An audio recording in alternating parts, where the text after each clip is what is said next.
Bonjour à tous, bienvenue à la 19e édition de la DRC Mining Week. Bonjour monsieur. Bonjour madame.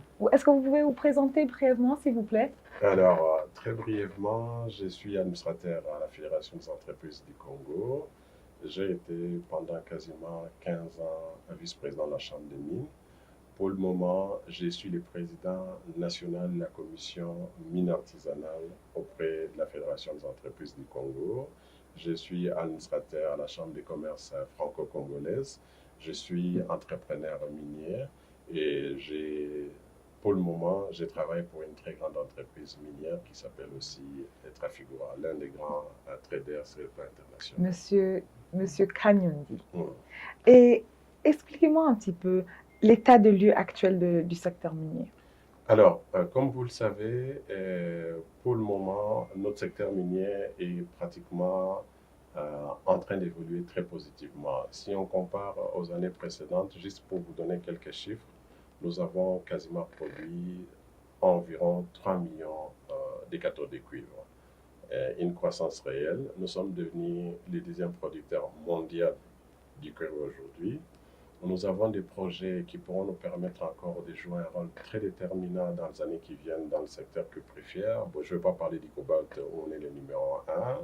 Nous sommes les premiers producteurs aussi du coltan pratiquement au niveau de l'Afrique, deuxième par rapport à l'État.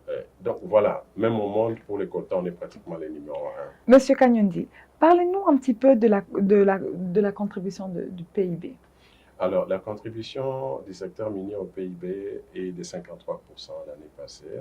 Si je dois parler aussi de la contribution du secteur minier par rapport à la croissance économique du pays, nous y avons contribué en 2023 à 3,6%.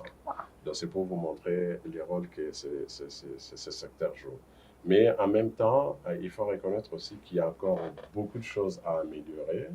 Nous travaillons étroitement avec notre gouvernement pour améliorer davantage la gouvernance dans le secteur minier. Nous travaillons étroitement avec les gouvernements aussi pour voir un peu comment est-ce que notre régime fiscal, surtout parafiscal, doit être un peu le plus incitatif possible. Comme vous le savez, nous avons changé notre code minier, on l'a amendé en 2018 par rapport au précédent. Mais il y a encore beaucoup plus d'efforts à faire pour attirer davantage d'investissements. Et nous, au niveau de la Chambre des mines, nous considérons notre gouvernement comme notre partenaire pour voir un peu comment est-ce qu'on peut aller de l'avant. On a un grand problème qui fait qu'aujourd'hui, notre secteur aussi ne puisse pas s'exprimer par rapport à son potentiel réel. C'est le déficit de l'énergie. De ce côté-là, comme vous le savez, nous avons discuté pendant quelques jours ici de ce problème du déficit de l'énergie. Nous sommes en train de voir comment est-ce qu'on pourra l'adresser. On est à 1200 MW pour le moment, uniquement pour l'industrie minière dans la zone espace Grand Katanga. Donc voilà un peu les défis qu'il y a. Investir aussi dans les infrastructures. Comme je vous disais, là, par exemple, Trafigura, notre groupe, a investi dans ce qu'on appelle les corridors de l'Obito, où nous allons voir comment est-ce qu'on pourra, ici à horizon quelques années, transporter pratiquement 35% de la production minière de l'espace Katanga.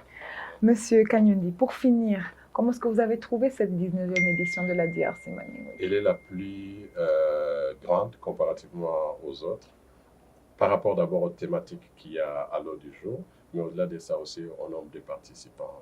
Donc on sent que la DRC Mining Week est devenue pratiquement l'événement minier par excellence par rapport à notre pays.